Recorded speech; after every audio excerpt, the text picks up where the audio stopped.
Dans les combles d'une propriété de Touraine, Pierrick insuffle de la ouate de cellulose, un produit issu des papiers journaux invendus destinés à l'isolation thermique. Ludovic Le Sommier en a fait sa spécialité depuis début 2008. La ouate de cellulose, c'est pour remplacer la laine de verre ou la laine de roche, voilà, qui sont des produits toxiques.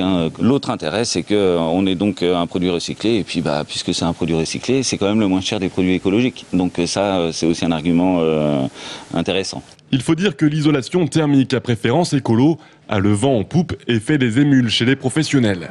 Ainsi, l'entreprise Tourangelle Millet, à l'origine métallerie et aujourd'hui spécialisée dans la fermeture portes et fenêtres, a décidé d'intégrer une activité isolation depuis le début du mois. Ce qui a nécessité un investissement de 30 000 € et la création de 4 emplois. Nous étions au Salon de l'Habitat ce week-end où en 3 jours nous avons pris plus de 50 rendez-vous sur cette problématique d'isolation de la maison. Donc on a vraiment des perspectives très importantes. Très vraisemblablement, d'ici 1 an, il y aura 3 postes supplémentaires qui seront créés sur cette activité.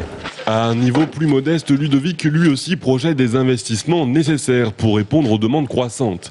Il faut dire que depuis le Grenelle de l'environnement, entre crédit d'impôt et prêt à taux zéro, les incitations à entreprendre des travaux dans sa propriété sont nombreuses.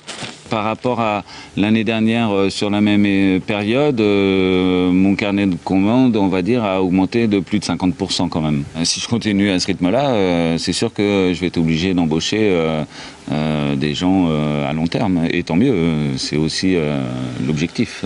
L'instauration de la taxe carbone promet du travail aux entrepreneurs pour de nombreuses années encore.